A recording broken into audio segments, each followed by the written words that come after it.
Madam Clerk, please call the roll. Representatives Baum, Campbell, Camper, Cochran, Faison, Garrett, Hawk, Hazelwood, Love, Moon, Shaw, Whitson, Williams, Chairman Hicks. Here. You have a quorum. All right. I'd like to call the Finance, Ways, and Means Subcommittee to order for February the 22nd, 2023. Members, are there any announcements or personal orders before we do begin? Seeing none, we do have a pretty full calendar today, 17 bills on that particular calendar, and we're going to go out of order. We're going to take item number 2, which is going to be House Bill 78 by Leader Lambert. You have a motion and a second. Thank you, Mr. Chairman, and I believe this bill may be one of those that goes on a special calendar. Unfortunately, I'd love to go forward today. It's a fantastic piece of legislation, but I'm at the will of the committee. All right, that is correct. We do have several of these members, so we are going to put these particular bills on a special calendar, a special driver's license calendar. So without objection, seeing none, House Bill 78 goes on a special driver's license calendar. All right, that brings us to item number 3, which is also by Leader Lambert. Item number 3 is going to be House Bill 385. Thank you, Mr. Chairman. And this fixes an issue that came up in the hearings last year that we had on sentence credits.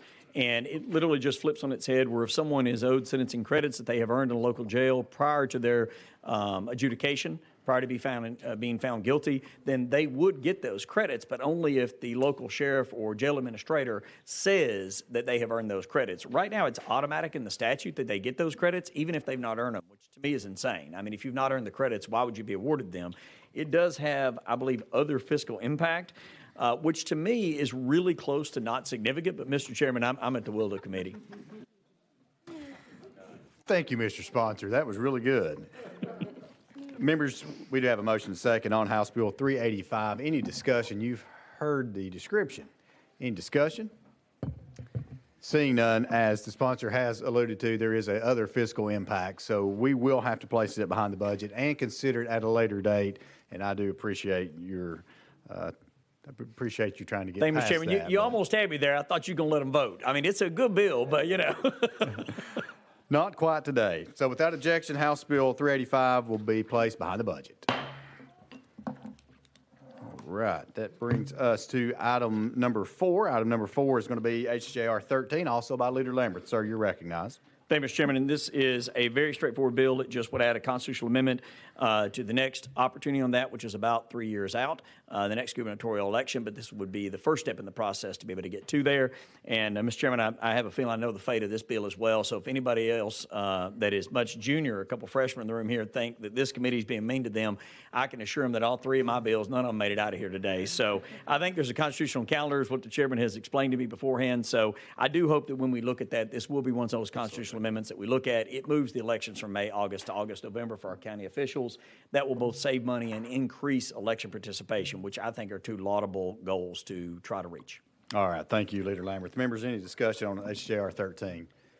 Seeing none, we are going to be having a constitutional calendar coming a little later on in a couple of weeks. So without objection, HJR 13 will be placed on the special constitutional amendments calendar. Without objection. So Thank you, Mr. Chairman. I hope my name on any bill that comes up for y'all down the road today is not bad luck, and good luck to those others. Thank you, Mr. Chairman. Thank you. Thank you. All right, members, we're going to go back to item number 1. Item number 1 is going to be by Speaker Pro Temp Marsh, and that's House Bill 88. You have a motion to second.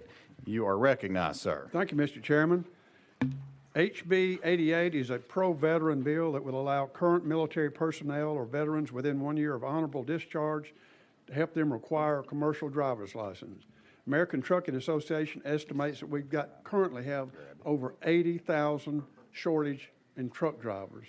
And by 2028, they estimate that'll be 160,000 shortage of truck drivers. This program will allow military folks to come out that have driven trucks in the military and forego the written test to get their CDL. With that, I'll answer any questions. All right. Thank you, Speaker Marsh. And members, any discussion? We do have a motion to second. Any discussion on HB 88? We are going to have to place this particular piece of legislation on our driver's license calendar. There are several of these bills that are going to be coming through. So without objection, House Bill 88 will be placed on the driver's license calendar. Without objection, so moved. Thank you, Mr. Chairman. All right, members. We are going to go back to item number 5, and we should be back on schedule now. Item number 5 is House Bill 259 by Chairman Carr. I do have a request to take this off notice, so without objection, seeing none, House Bill 259 is off notice. All right, that brings us to item number 6. Item number 6 is going to be by Chairman Doggett. You have a motion and a second? We have a motion and a second. We're on House Bill 30. Sir, you're recognized. Thank you, Mr. Chairman. I do have an amendment code 4130. You have a motion and a second on the amendment. Would you like to describe the amendment, or it rewrites the bill? It rewrites the bill, yes, sir. All right, let's go ahead and get that on then. Any discussion on the amendment? Seeing none, we're now voting on Amendment 004130 going on to House Bill 30. All those in favor say aye. All those opposed, no. The ayes have it. We're back on the bill as amended, and sir, you're recognized. Well, thank you, Mr. Chairman. It requires a person in jurisdictions with an adult-oriented establishment board to obtain a valid entertainer permit from the board prior to performing any adult cabaret entertainment for compensation. It also prohibits public, private, and commercial establishments from allowing a person younger than 18 to attend a performance that features adult cabaret entertainment. Thank you, Chairman Doggett. Members, you've heard the description of House Bill 30. Any discussion? Seeing none, we're now voting on House Bill 30, moving on to full finance. All those in favor say aye. Aye. All those opposed, no. The ayes have it. If you'd like to be recorded as a no, please make sure you see the clerk. But the ayes have it. House Bill 30 moves on to full finance. All right. Item number 7. Item number 7 is going to be House Bill 701, also by Chairman Doggett. Do we have a motion to second? Motion. We have a motion to second. Sir, you're recognized. Thank you, Mr. Chairman and committee. House Bill 701 expands the offense of solicitation of a minor to include statutory rape by an authority figure. It requires a person convicted of continuous sexual abuse of a child to be sentenced to community supervision for life in addition to any other punishment that they may have received. All right. Thank you, Chairman Doggett. Members, you've heard the description. House Bill 701. Any discussion? Representative Whitson, you're recognized, sir. Thank you, Chairman, and Chairman Doggett, thank you for bringing this bill. My district attorney has expressed great support and appreciates the effort that you're making to make this bill pass. Thank you. Thank you. Further discussion on House Bill 701. Seeing none, there is a cost associated with House Bill 701, so we will have to place it behind the budget and consider it as small and consider it at a later date, but do look forward to doing that. So without objection, House Bill 701 behind the budget. Thank you. Thank you. All right, item number 8, and waiting patiently, is going to be Chairman Hulsey with House Bill 1479. You have a motion to second. Sir, you are recognized for Thank you, a Mr. brief Chairman, description. and thank you, committee. 3 or 4 months ago, I met with the treasurer, and we were talking about the volatile market and the need maybe for the state of Tennessee to start to pursue an avenue of purchasing gold bullion as a hedge. So the treasurer wrote this bill, and that's what the whole purpose of it is to begin an introduction of the state purchasing gold bullion and storing it in this state. All right, thank you, Chairman Hulsey. Members, you've heard the description. House Bill 1479, any discussion? Leader Camper, you're recognized. Thank you, Mr. Chairman. Thank you, Representative, for your bill. The bill put a cap on the percentage of gold and silver that we could use and hold in our investment portfolio? Thank you for the question. No, it's not defined in the bill. Usually, the recommendation, as you know, is about 10 to 15%, but that's not defined here. Leader Camper. Thank you. Thank you. Thank you. Further discussion. Representative Hall. Thank you, Mr. Chairman. Chairman Hulsey, are we going to be keeping this gold at your house or somewhere less secure? Well, I definitely have a secure house. In the bill, it specifies that it will be in a vault custodied by the oversight of the treasurer here in the state. Chairman Hall. Further discussion. Seeing none, we're now voting on House Bill 1479, moving on to full finance. All those in favor say aye. Aye. All those opposed, no. The ayes have it. House Bill 1479 moves on to full finance. Thank you, Chairman Thank of the you. committee. That's the first time that has ever happened. Thank you.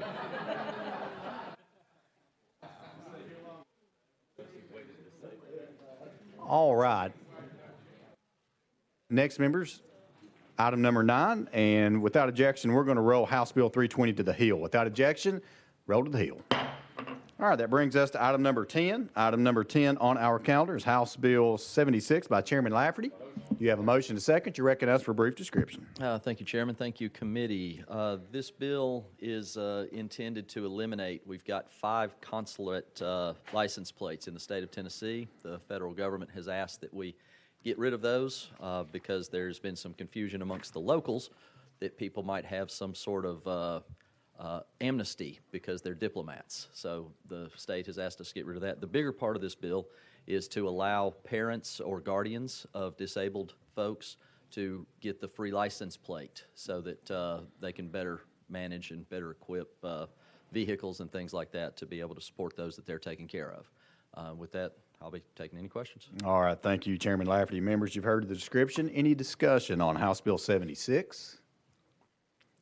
Seeing none, just want to point out that it does have a cost associated with it, but it does have a funding letter. So we are able to vote on this and see what the will of this body is. So seeing no discussion, we're now voting on House Bill 76, moving on to full finance. All those in favor say aye. All those opposed, no. The ayes have it. House Bill 76 moves to full finance. Thank you, Chair. Thank you, committee.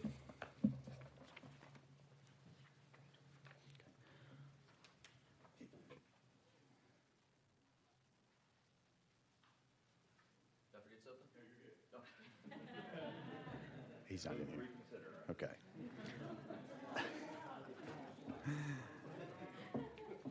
All right. So we'll hold up.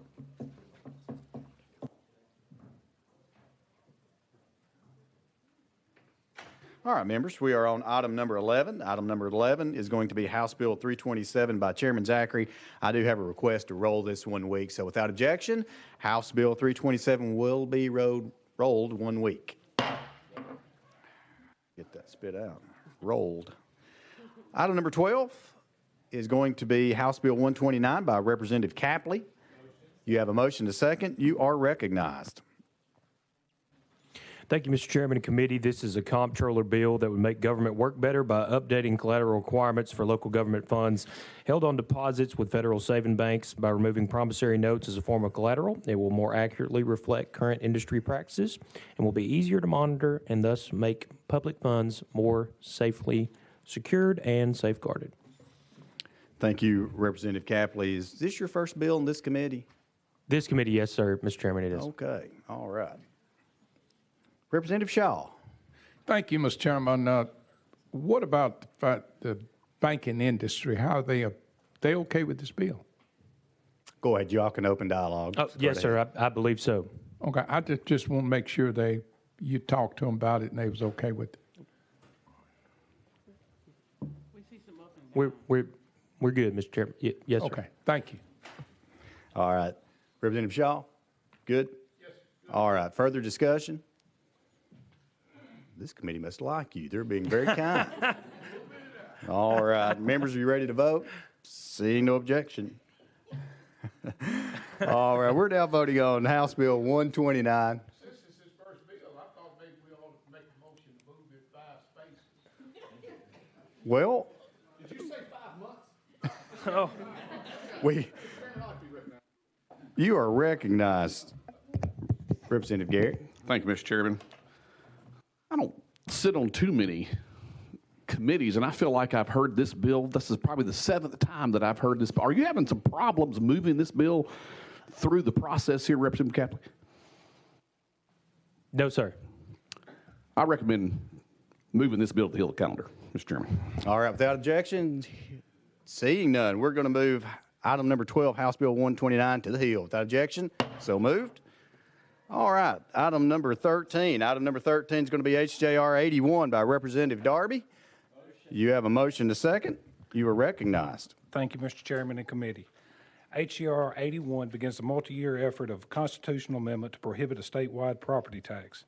Prior to 1949, Tennesseans were issued property tax on the state level, and the state acquired a lot of property as a result, especially during the Great Depression. When the sales tax was implemented in 1947, the state property tax was phased out in 1949. And this is a proactive effort to assure Tennessee landowners there will never be an attempt to collect more taxes on top of their current local government property taxes and keep the integrity of the city and county property tax collection. All right, thank you very much. Members, you've heard the description of HJR 81.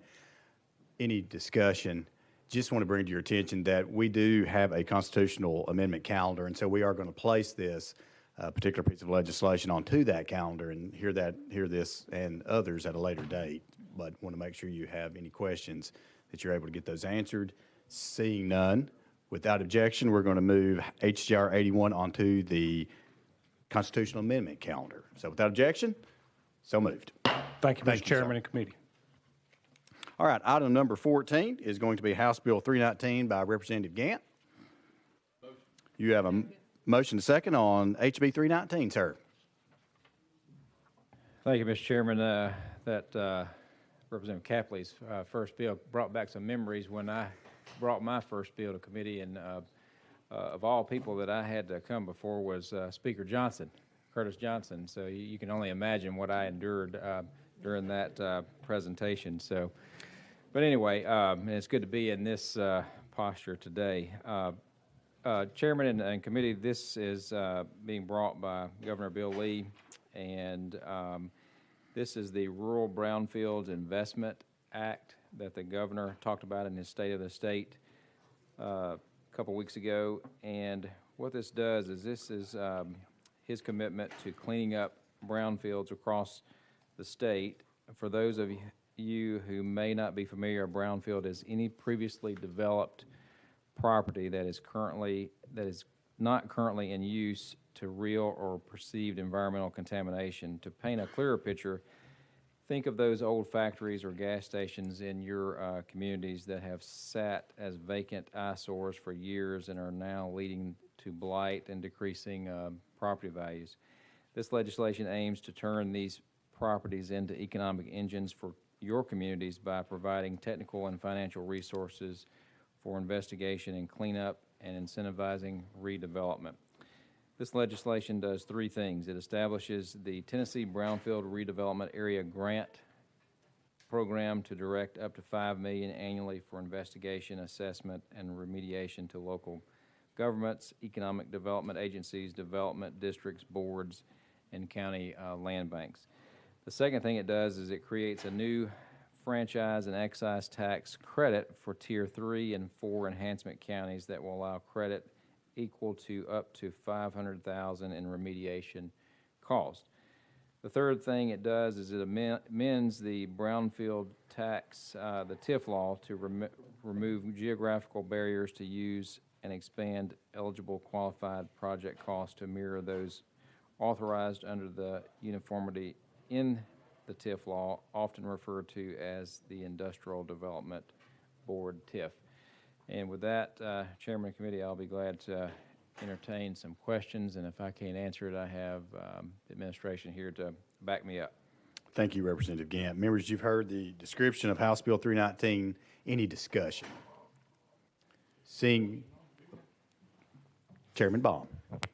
Thank you, Chairman Hicks. I just have a quick question. I think we all agree we want to get these sites cleaned up. These allocations will clean up what portion of the existing brownfields? Well, I think that, I'll tell you what, I think I know the answer to that, but before I jump in there and say something that's probably not accurate, let me call the administration up to answer that, to make sure we're answering it accurately. So.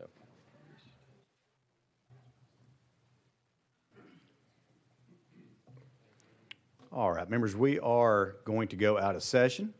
So we will go out of session to hear from our guest from TDEC. So without objection, no objection, we are out of session. Please, I was going to say please come up to the podium, but you're already there. So just state your name and your affiliation. Thank you, Chairman. Blair Beatty with Department of Environment and Conservation. To my right, I have Steve Sanders, who is our director with the Division of Remediation, who will be heading up the grant program. Chairman, thank you for your question. we don't have a plan to go out and direct these government entities and say, you have to clean these sites up. What we're trying to do is give them the tools so that they can come to us to make the decision about cleaning those properties up. So it's hard to answer the question as to what percentage.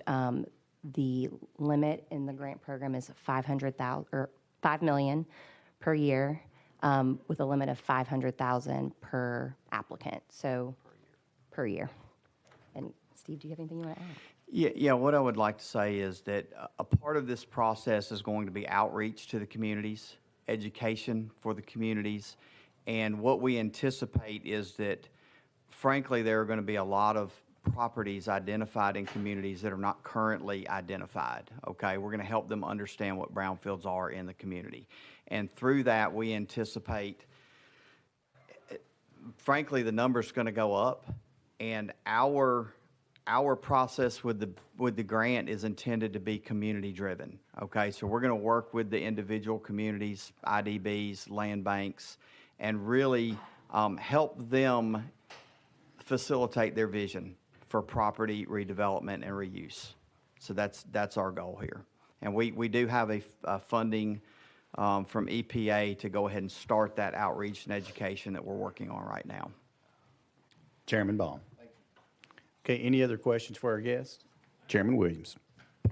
Thank you. So who would be applying for the monies? Can it be individuals that have blighted property that's their own, or it has to be all governmental groups?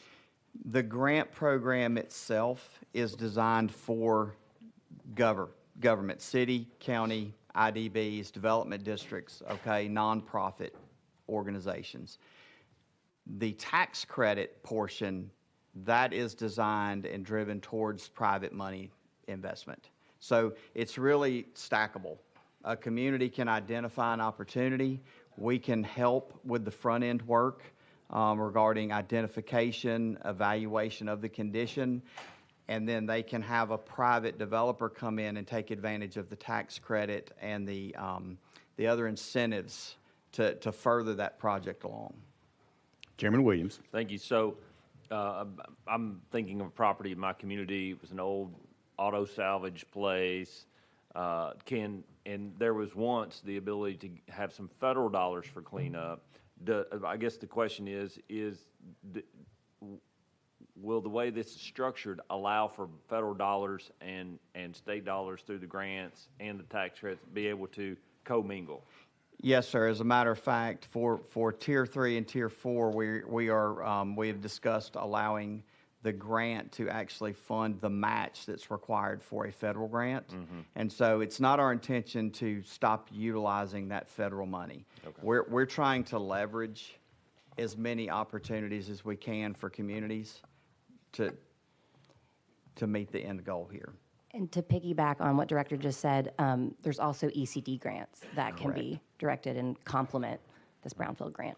Chairman Williams. Thank you. The only, and of course, I like the program. I'm not against it or anything. My big fear is that we, people like this family who had this business that's trying to close their business because they're an independent business and this is their property, how do they apply for a grant to try to do that? So they'd have to get with their development district or their city, and they would be the one that would apply on behalf of them, or is it only city and county-owned properties? So it does not have to be city or county-owned. What we anticipate is that there's a plan, okay? There's a vision for the reuse of this property. Mm-hmm. So we will grant to the city, county, whatever entity to perform the investigation. However, before remedial dollars can be granted for that property, it will need to be in the inventory of a land bank or an IDB. Basically, it's driven for communities to reuse land. This is not a program designed for an individual property owner per se. Chairman Williams. Final question. So what would end up happening in the scenario that I gave earlier, then the city or county would have to, through their IDB, would have to purchase this land at a blighted rate, and then they would own it, and then it could be either sold to a developer or developed by the local county government. That's correct. And we will provide the technical assistance to the county, city through that process because we want to accomplish two things. We want to get property back into functional use, and we also want to protect these government entities from undue liability in those processes. All right, thank you. Members, any further discussion, questions for our guests? Seeing none. Mr. Sanders, Ms. Beatty, thank you very much. Thank you, Thank you, Chairman. Members, without objection, we're going to go back in session. And we are back on the bill. Representative Gant, you're recognized. Any comment? I couldn't have said it even better. All right. Well done. Members, further discussion on House Bill 319. Seeing none, we're now voting on House Bill 319, moving on to full finance. All those in favor say aye. All those opposed, no. The ayes have it. House Bill 319 moves to full finance. Thank you. Thank you, Chairman and Committee. All right, members, let's jump back to item number 9. Item number 9 is going to be House Bill 320 by Chairman Hurt. You have a motion to second. Sir, you are recognized for a brief description on House Bill 320. Thank you, Mr. Chair and Committee. House Bill 320 expands the industrial machinery exemption to include machinery and materials purchased by contractors who enter into contracts with the state for wastewater treatment or sewage work on projects at the megasite. To accomplish this, the bill amends the definition of industrial machinery by adding the Department of General Services for the Megasite Authority of West Tennessee to the list of public entity types with which a contractor may contract to complete a water pollution control or sewage system project for the purposes of obtaining the industrial machinery exemption on the machinery and materials purchased for use in that project. And with that, Mr. Chairman, I'll take any questions. All right, Chairman Hurt, thank you very much. Members, any discussion on House Bill 320? Question's been called. Any objection to calling the question? Hearing none, seeing none, we're now voting on House Bill 320. Moving on to full finance, it does have a funding letter, so all those in favor, please say aye. All those opposed, no. The ayes have it. House Bill 320 moves on to full finance. Thank you. Thank you, Mr. Chair and Committee.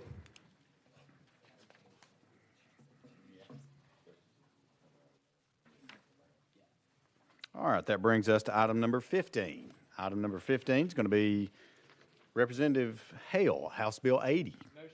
Second. You have a motion and a second. You're recognized for a brief description.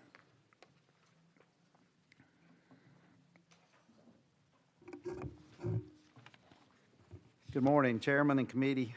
House Bill 80 is an administration bill brought to me by TDEC. This legislation removes an unnecessary and redundant administrative requirement and fee for both the regulated community and the department related to Class 5 underground injection controls, or UIC, activities. These activities have minimal environmental impact and primarily include stormwater diversion to sinkholes and sewage activities such as large drill per septic systems. Because these activities are authorized at both the state and federal level by rule, there's no permit or authorization to renew, and therefore this legislation will remove the requirement to submit this paperwork and associated fee to the department. The decrease in state revenue is insignificant, amounting to less than $1,000 in the fiscal year. This legislation will not change any regulations that are protective of water quality or diminish the responsibility of the UIC owner to maintain compliance with this rule. All right, thank you, members. You have heard the description of House Bill 80. Any discussion? Representative Hale, this is your first bill, correct? And for this committee? Yes, sir. Okay, just wanted to make sure. All right. Someone want to speak? Representative Moon, you're recognized, sir. Thank you, Mr. Chairman. Now, you're bringing this on behalf of what agency? TDEC. I'm confused. I thought the comptroller made government work better, and this makes government work better. So are you sure you're not here on I promise you. Yeah, It's unheard of, but we're doing it. Thank you, Mr. Chairman. Further discussion. Chairman Moon, you may need a few minutes to kind of let that process. So without objection, Representative Hill, we're going to roll you to the hill, if that's All right. okay. So without objection, roll to the hill. All right, that's item number 15. Let's move on to item number 16. Item number 16 is going to be House Bill 789 by Representative Ritchie. You have a motion to second? You have a motion to second. Sir, you're recognized. Brief description.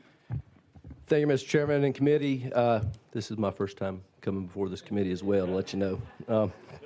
In 2002, the state adopted several legislative changes affecting local government in an attempt to avoid a state budget crisis. Today, we're 21 years removed from these times, and our state's fiscal fortunes have turned in a great way. This bill seeks to address one such measure. From 1947 to 2002, the state shared a portion of the state sales tax collections designated for the state's general fund with municipalities. The sharing relationship was established in recognition of the tax burden borne by municipal taxpayers associated with financing the infrastructure, services, and amenities, and environment that attracts and supports state revenue producing businesses. In 2002, the state increased the state sales tax from 6% to 7% to improve its fiscal position. However, unlike it had done in the previous years, this rate and the sales tax revenue associated in 2002 increases was not shared with our local municipalities. This was the only legislation that all of the municipalities in my district asked me to address, so I sat down with the speaker whenever we got up here to the Hill, and his strategy was to do what we've attempted to do in the past, but let's phase it over a 5-year period versus putting a $56 million hit in the first year. This right here would phase it at 25% in the first year, 40% in the second, 60, 80, and then by 2028, it'd end up being 100%. And I'm excited to announce that we've got 41 co-sponsors on this bill as well. And I stand for any questions. All right. Thank you, Representative Ritchie. Members, you've heard the description of House Bill 789. Any discussion on House Bill 789? Seeing none, I know you're expecting us to roll you, but we're not. You're going to get something even better. It does have a cost associated with it. So without objection, we're going to place House Bill 789 behind the budget. Thank you. Appreciate it. Thank you, Chairman. All right, item number 17. Item number 17 is going to be House Bill 64 by Chairman Hawk. Sir, you're recognized. Thank you, Chairman, members. You have a motion second. Thank you very much. The TANF Opportunity Act has set forth a tremendous program to help us promote and measure the effectiveness of the 7 pilot programs that have been approved for TANF. As the advisory council has come together working and approving these programs, we have recognized that we need an extra year to set the measurements up and give a report back to the state of Tennessee. So, number one, this bill will extend the reporting mechanism from December 31 of the year 2025 out a year to December 31 of 2026, which is needed to properly gauge the effectiveness of these programs we have in pilot programs right now. Additionally, the second part of the legislation is going to extend from a 1-year time frame to an 18-month time frame to get the community grants out to our communities, which is above and beyond what we've been doing in the days gone by. Again, this is going to allow us to be more effective in distribution of these dollars, and certainly think it's a good idea. So that is the bill in a nutshell, Chairman and members. All right, thank you, Chairman Hawk. Members, you've heard the description of House Bill 64. Any discussion? Seeing none, we're now voting on House Bill 64, moving on to full finance. And again, just to let you know, it does have a funding letter. So all those in favor of House Bill 64 moving on, please say aye. Aye. All those opposed, no. The ayes have it. House Bill 64 moves to full finance. Thank you, Chairman and members. Thank you. All right, members, let's move back to item number 12. We do have a House Bill. Item number 12 is House Bill 129 by Representative Capley. You do have a motion to second. Sir, you are recognized on House Bill 129. Thank you, Mr. Chairman. I am back again. This bill makes government work better by updating collateral requirements for local government funds held on deposits with federal savings banks. By removing promissory notes as a form of collateral, it will more accurately reflect current industry practices, and this is a comptroller bill. Representative Shaw. Thank you, Mr. Chairman. I appreciate the sponsor's bill, but you know, the sponsor that's waiting after him was kind and come in and said good morning to you, Mr. Chairman and members. And I noticed he just come in and started talking. I kind of got a problem with that, but I'll just refrain from a comment. Thank you, Representative Shaw. I appreciate that. Anyone else, any further discussion on House Bill 129? I can tell Representative Capley really wants to dig down deep in this, so Leader Cochran. Thank you, Mr. Chairman. I was just curious if the representative would like to make up for the deficiencies noted by Representative Shaw. You're recognized. Thank you, Mr. Chairman. I hope everyone on this committee has had a blessed and wonderful morning. All right. Now we're voting on House Bill 129, moving on to full finance. All those in favor, please say aye. All those opposed, no. The ayes have it. House Bill 129 moves on to full finance. Thank you, Mr. Chairman and committee. Appreciate you. All right, let's move on to item number 15. Item number 15 is House Bill 80 by Representative Hale. You have a motion to second. You're recognized. Good morning again. Question's been called. Any objection to the calling of the question? Hearing none and seeing none, we're now voting on House Bill 80, moving on to full finance. All those in favor, please say aye. All those opposed, no. The ayes have it. House Bill 80 moves to full finance. Thank you and have a blessed day. All right, members, that does complete our calendar for today. Is there any unfinished business that needs to come before the body? Hearing none and seeing none, without objection, we stand adjourned. We're adjourned.